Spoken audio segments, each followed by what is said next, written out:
గత 3 నెలల నుంచి తెలంగాణ రాష్ట్రంలో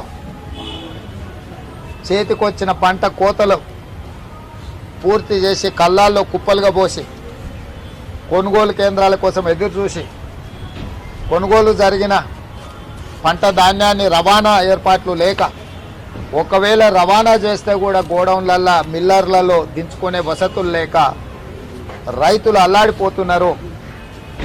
చేతికొచ్చిన పంట సరైన సమయంలో ప్రభుత్వం కొనుగోలు చేస్తే రైతులు ఆనందంతో దసరా పండుగ దీపావళి పండుగ చేసుకోవాల్సిన రైతాంగం దసరా దీపావళి వదిలేసి కళ్ళాల్లో కుప్పల మీద కాపలా కాసి కుప్పల మీదనే గుండాగి చచ్చిపోయిన వాళ్ళు కొందరు, గుండె పగిలి చచ్చిపోయిన వాళ్ళు ఇంకొందరు, చలికి వణికి వానకు తడిసి చచ్చిపోయిన వాళ్ళు ఇంకొందరు.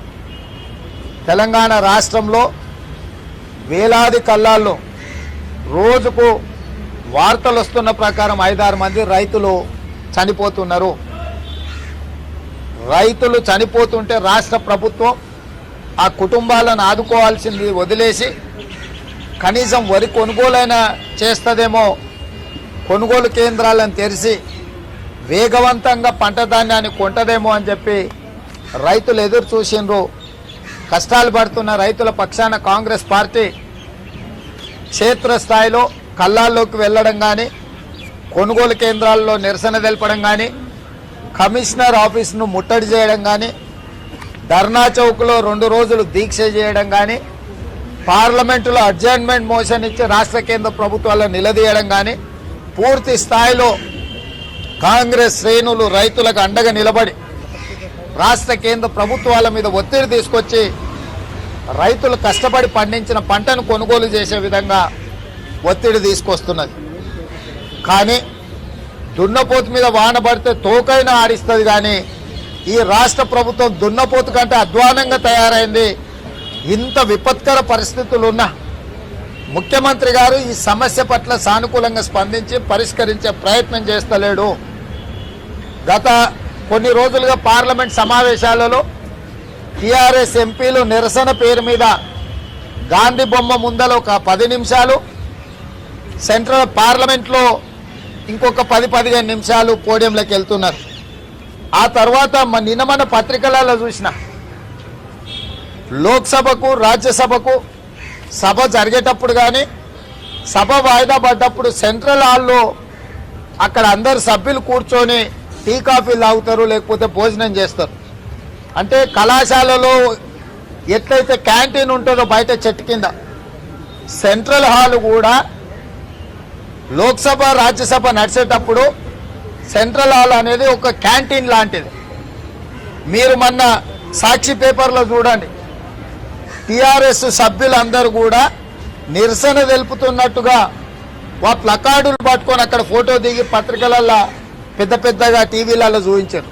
సెంట్రల్ హాల్లో నిరసన తెలపడానికి లేదు, చెట్టు కింద క్యాంటీన్. ఎట్లో కాలేజీలల్లో యూనివర్సిటీలల్లో చెట్ల కింద క్యాంటీన్లా పని లేనోళ్ళు పోరంబోకోళ్ళు ఖాళీగా కూర్చొని పిచ్చాపాటి మాట్లాడుకునే సెంటర్ ఎట్లనో సెంట్రల్ హాల్ కూడా అట్లాంటిది.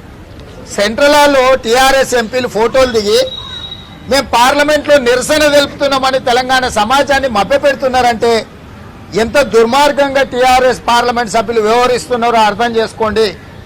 వాళ్ళ నాయకుడిని మెప్పించడానికో లేకపోతే నాయకుడే ఇట్లాంటి నాటకాలకు ఆదేశాలు ఇచ్చిండో నాకైతే అర్థమైతలేదు. కానీ చాలా చిల్లరగా వ్యవహరిస్తున్నారు టీఆర్ఎస్ పార్లమెంట్ సభ్యులు. నిజంగానే నిరసన తెలుపదలుచుకుంటే, కేంద్ర ప్రభుత్వం దోషిగా ఉంటే కేసీఆర్ గారు ఎందుకు వస్తలేరు ఢిల్లీకి పార్లమెంట్ జరుగుతున్నప్పుడు నిరసన తెలపడానికి? సంబంధిత శాఖ మంత్రి కానీ ప్రధానమంత్రిని కానీ కేసీఆర్ ఢిల్లీకి వచ్చి ఎందుకు నిలదీస్తలేడు? గతంలో కేసీఆర్ గారు చెప్పిండ్రు, రైతుల కోసం ఢిల్లీ మీద యుద్ధం చేస్తా, నరేంద్ర మోడీ మెడలు వంచుతాన్న కేసీఆర్ గారు ఈరోజు ప్రగతి భవన్లో పడుకున్నాడా, ఫామ్ హౌస్లో నిద్రపోతున్నాడా అని చెప్పి కాంగ్రెస్ పార్టీ అడుగుతుంది. పార్లమెంటు జరుగుతున్నప్పుడు పార్లమెంటులో ఉభయ సభలలో నిలదీయడమే కాదు, కాంగ్రెస్ పార్టీ ఇక్కడ మేము మాట్లాడుతుంటే ఆ సమస్యని కేసీఆర్ గారు పట్టించుకోకుండా కేంద్ర ప్రభుత్వాన్ని నిలదీయాల్సిన కేసీఆర్ ఎందుకు ఢిల్లీకి వస్తలేడు? ఈరోజు తన వంది మాగదులను నటించమని 15 నిమిషాలు గాంధీ బొమ్మ దగ్గర, ఇంకొక 15 నిమిషాలు పార్లమెంట్లో పోడియం దగ్గర నిరసన తెలిపి బయటకు వచ్చి సెంట్రల్ హాల్లో సేద తీరుతున్నారు. ఇక్కడ ఈ పార్లమెంట్ సభ్యులు చేస్తున్న నిరసన కానీ, కేసీఆర్ ఆడుతున్న నాటకం కానీ తెలంగాణ వరి రైతాంగం సమస్య పరిష్కారం కాదు.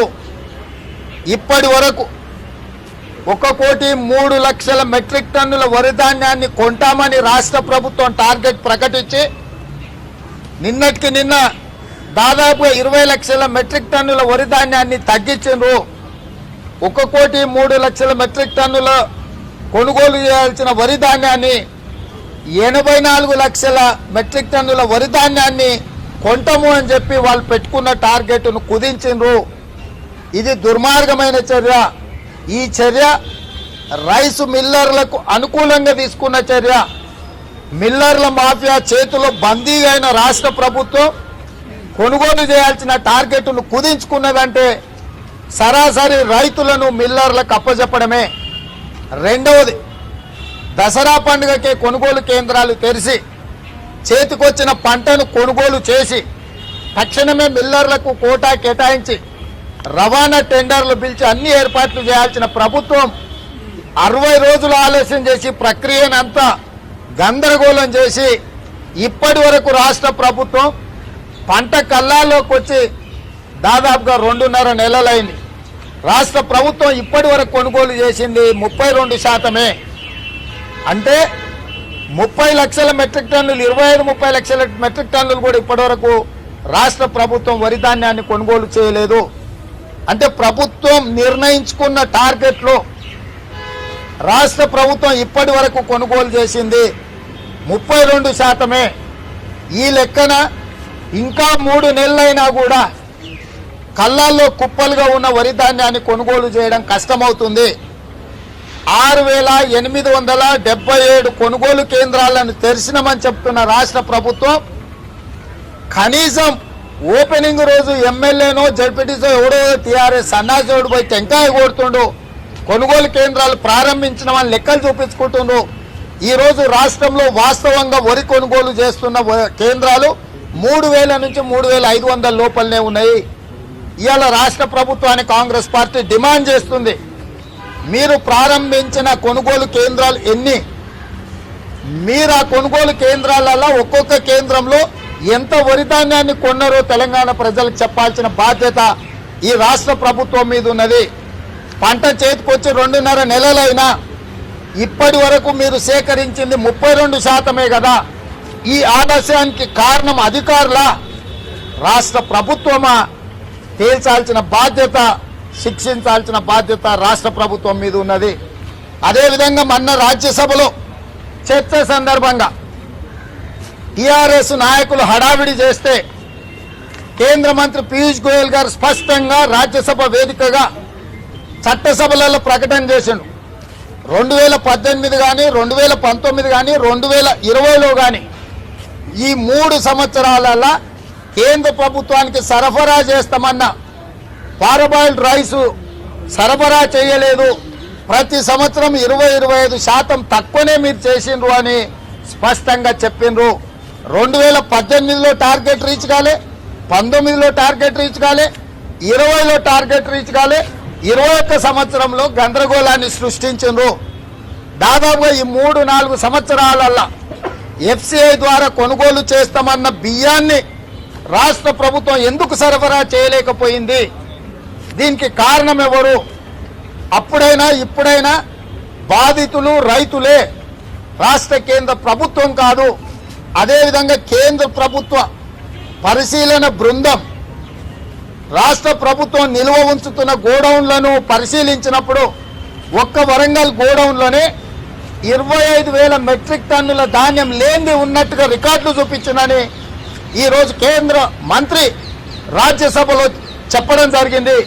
25,000 మెట్రిక్ టన్నుల వరి ధాన్యం గోడౌన్లలో కనిపించకపోతే దీనికి రాష్ట్ర ప్రభుత్వం బాధ్యత కాదా? ఎఫ్సిఐ ద్వారా సేకరించి గోడౌన్లలో నిల్వ ఉంచిన బియ్యము ఒక్క స్టాక్ యార్డ్లోనే 25,000 మెట్రిక్ టన్నులు కనిపించలేదంటే రాష్ట్రం మొత్తం మీద ఎన్ని లక్షల మెట్రిక్ టన్నుల బియ్యం మాయమైనవి?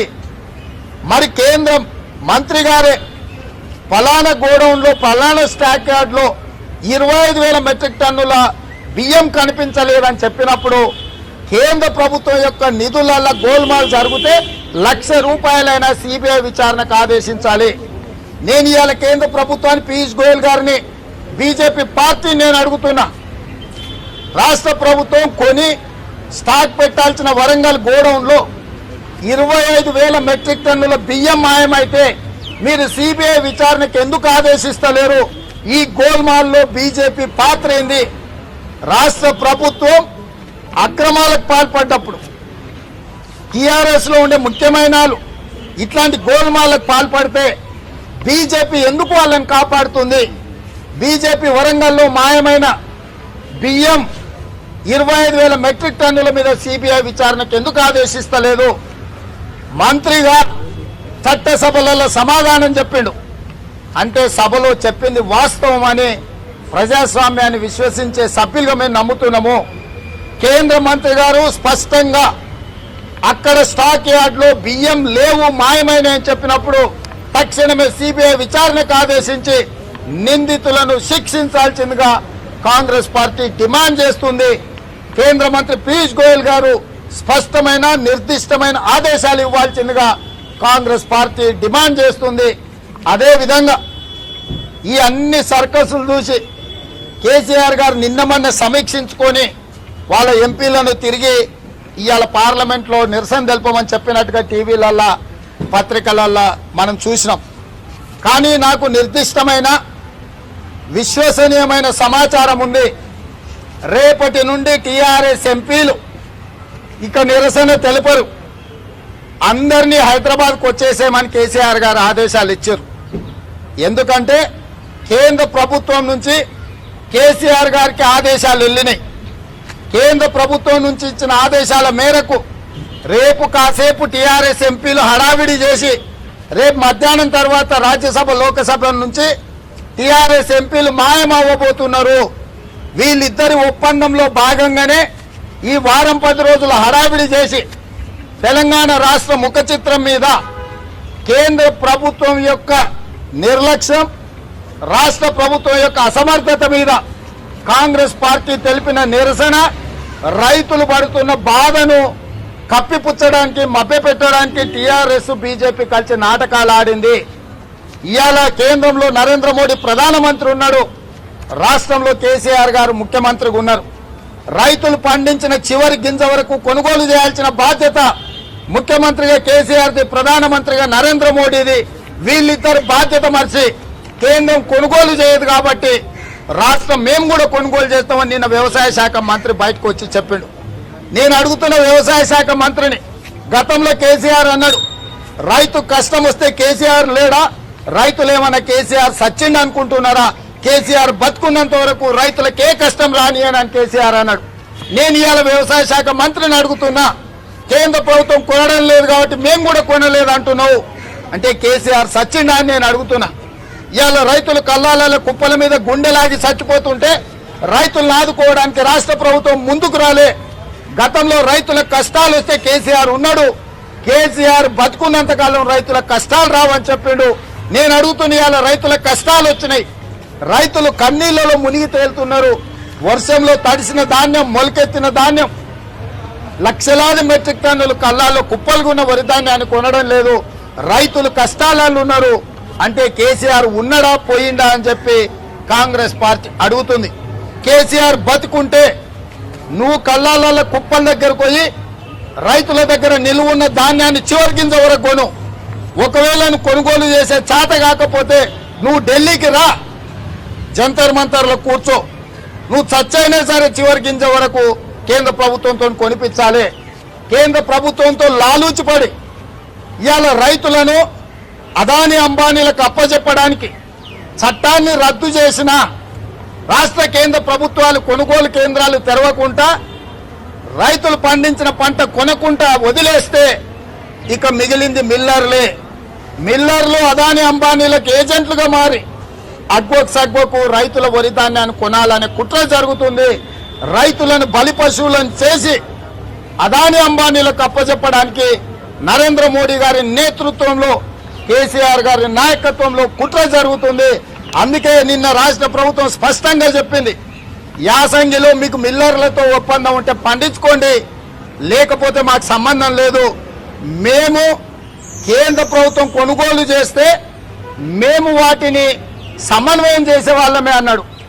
అంటే స్పష్టంగా నిరంజన్ రెడ్డి గారు రాష్ట్ర ప్రభుత్వం బ్రోకర్ పని చేస్తుంది, మేం బ్రోకర్లకు మించి పాలకులము కాము అని చెప్పి మంత్రి చెప్పిండు. బ్రోకర్ పని చేయడానికి కేసీఆర్ ఎందుకు, నిరంజన్ రెడ్డి ఎందుకు?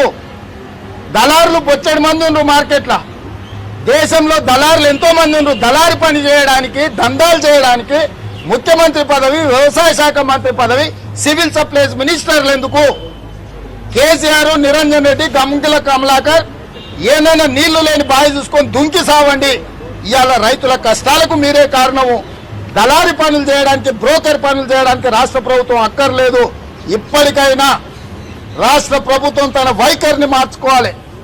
కష్టాలకు లోన్ అవుతున్న రైతులను ఆదుకోవాలి, చనిపోయిన కుటుంబాలను ఆదుకోవాలి.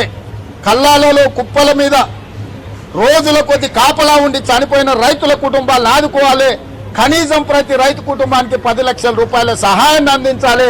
అదేవిధంగా తడిసిన ధాన్యం, మొలకెత్తిన ధాన్యాన్ని కనీస గిట్టుబాటు ద్వారా 1960 రూపాయల లాగా ఇచ్చి వరి ధాన్యాన్ని కొనుగోలు చేయాలి. ఏదైతే వాస్తవంగా 1,03,00,000 మెట్రిక్ టన్నుల టార్గెట్ పెట్టుకున్నారో మొత్తానికి మొత్తం వరి ధాన్యం కొనాల్సిందే. టార్గెట్ తగ్గించిందంటే మీరే టార్గెట్, మీ ఈపులు బలగడం ఖాయం. రైతులు మీకు ఖచ్చితంగా తద్దినం పెడతారు, పిండం పెడతారు. ఇవాళ రైతులకు చావులకు కారణమైన కేసీఆర్ ను, నరేంద్ర మోడీని, బీజేపీ, టీఆర్ఎస్ ను రైతులు వదలబోరు. రైతుల పక్షాన కాంగ్రెస్ పార్టీ కొట్లాడుతుంది. ఇప్పటి వరకు కల్లాల్లో కాంగ్రెస్ కావచ్చు, రైతు కుప్పల దగ్గర కావచ్చు, కమిషనరేట్ ముట్టడి కావచ్చు, లేకపోతే ధర్నా చౌక్లో దీక్షలు కావచ్చు, ఇక ఈ పోరాటం ఢిల్లీకి మారుస్తాం. తప్పకుండా తొందరలోనే కాంగ్రెస్ పార్టీ రైతుల పక్షాన నిజామాబాద్ జిల్లా పసుపు బోర్డు రైతులకు అనుకూలంగా పసుపుకు సంబంధించి, పసుపు బోర్డుకు సంబంధించి, అదేవిధంగా పంట నష్టపోయిన, తడిసిన, మొలకెత్తిన ధాన్యాన్ని విషయంలో తొందరలోనే కాంగ్రెస్ పార్టీ జంతర్ మంతర్ దగ్గర నిరసన కార్యక్రమాన్ని తీసుకోబోతుంది. కేసీఆర్ గారు నీకు చిత్తశుద్ధి ఉంటే, రైతుల పట్ల ప్రేమ ఉంటే నువ్వు తక్షణమే రా, హైదరాబాద్ వదిలి ఫామ్ హౌస్లోకి వెళ్ళి బయటికి రా, ఢిల్లీకి రా, కొట్లాడు, మోడీ మెడలు ఉంచుతా అన్నావు కదా, ఢిల్లీ మీద యుద్ధం అన్నావు కదా, అది వదిలేసి ఇవాళ బీజేపీ మోడీకి అనుకూలంగా ఉన్న ఎంపీలను హైదరాబాద్కి రమ్మని హుకుం జారీ చేసినావు. నేను ఇవాళ నిర్దిష్టమైన ఆరోపణ చేస్తున్న టీఆర్ఎస్ ఎంపీల మీద, కేసీఆర్ మీద నరేంద్ర మోడీ ఆఫీస్ నుంచి ఆదేశాలు వెళ్ళినాయి. కేంద్ర ప్రభుత్వం కేసీఆర్ గారికి చెప్పింది, రేపటి నుంచి మీ సభ్యులు ఢిల్లీలో ఉండొద్దు, వెనక్కి పిలిపించుకొని రేపు సాయంత్రానికి టీఆర్ఎస్ సభ్యులందరూ ఉభయ సభలలో నిరసనలు తెలిపారు, పార్లమెంట్కే హాజరు గారు. వీళ్ళంతా హైదరాబాద్ కు పరారైపోతున్నారు. ఎందుకంటే మోడీ దృష్టిలో వీళ్ళు నటులుగా మిగిలిపోతారు, తెలంగాణ రైతుల దృష్టిలో ద్రోహులుగా మెలిగిపోతారు. చనిపోయిన రైతుల అన్ని చావులు కేసీఆర్, మోడీ కలిసి చేసిన హత్యలే. కాబట్టి కాంగ్రెస్ పార్టీ రాష్ట్ర కేంద్ర ప్రభుత్వాల మీద ఒత్తిడి చేస్తుంది, పోరాటం చేస్తుంది, రైతులకు అండగా నిలబడుతుంది. గ్రామాలకు వచ్చే టీఆర్ఎస్ నాయకులను నిలదీయాల్సిందిగా, వెంబడించాల్సిందిగా, రేపటి నుంచి పారిపోయి ఎంపీలు ఊరికి పోతే ఊర్లకి ఎంపీలు ఎవరు వచ్చినా అడ్డుకోండి. ఎందుకంటే పార్లమెంటు నడిచేటప్పుడు కేంద్ర ప్రభుత్వాన్ని నిలదీసి రైతుల పక్షాన కొట్లాడి, అవసరమైతే అదే సభలో నుంచి బయటికి రాకుండా సభ వాయిదా పడ్డా కూడా అక్కడనే కూర్చొని నిరసన తెలపాల్సిన టీఆర్ఎస్ ఎంపీలు ఊరికి పారిపోతుందంటే సభ జరిగేటప్పుడు ఎవరైనా ఊరికి పోతాడా? ఇదే నా కేసీఆర్ చెప్పిన యుద్ధము, యుద్ధ నీతి అని చెప్పి కాంగ్రెస్ పార్టీ అడుగుతుంది. కాబట్టి ఒకవేళ ఎంపీలు పార్లమెంట్ హాజరు కాకుండా ఊర్లలోకి వస్తే ఊర్లలో వాళ్ళని టమాటాలతోని, కోడిగుడ్లతోని, లేకపోతే మా సోదరిమణులకు విజ్ఞప్తి చేస్తున్న పొరకాటలతోని, చీపూర్లతోని వాళ్ళని సన్మానించాల్సిందిగా నేను విజ్ఞప్తి చేస్తున్నా. ఎందుకంటే చట్టసభలలో వాళ్ళ కోట్లేసి గెలిపించి ఢిల్లీకి పంపించిందే తెలంగాణ సమస్యల మీద కొట్లాడడానికి. అట్లాంటి తెలంగాణ సమస్యల మీద చట్టసభలలో కేంద్ర ప్రభుత్వాన్ని నిలదీయాల్సిన ఎంపీలు రేపటి నుంచి పారిపోవడానికి వ్యూహం ఎత్తుగడ పన్నుతుండ్రు. కేసీఆర్ నుంచి ఆదేశాలు వచ్చినాయి, ప్రజల తరఫున కొట్లాడని టీఆర్ఎస్ ఎంపీలను గ్రామాలలో టమాటాలతోని కోడిగుడ్లతోని చీపుర్లతోని సన్మానించాల్సిందిగా కాంగ్రెస్ పార్టీ సూచన చేస్తుంది. హాయ్ ఫ్రెండ్స్, మా టుడే టుమారో యూట్యూబ్ ఛానల్ చూస్తున్నందుకు చాలా థ్యాంక్స్. మరిన్ని లేటెస్ట్ వీడియోస్ కోసం వెంటనే సబ్స్క్రైబ్ చేయండి. అలాగే ఈ బెల్ ని కూడా రింగ్ చేసేయండి. మా నోటిఫికేషన్స్ అన్ని మీ మొబైల్లో వస్తాయి. అలాగే మా వీడియోస్ మీకు నచ్చితే లైక్ చేయండి, షేర్ చేయండి, నచ్చకపోతే కామెంట్ చేయండి.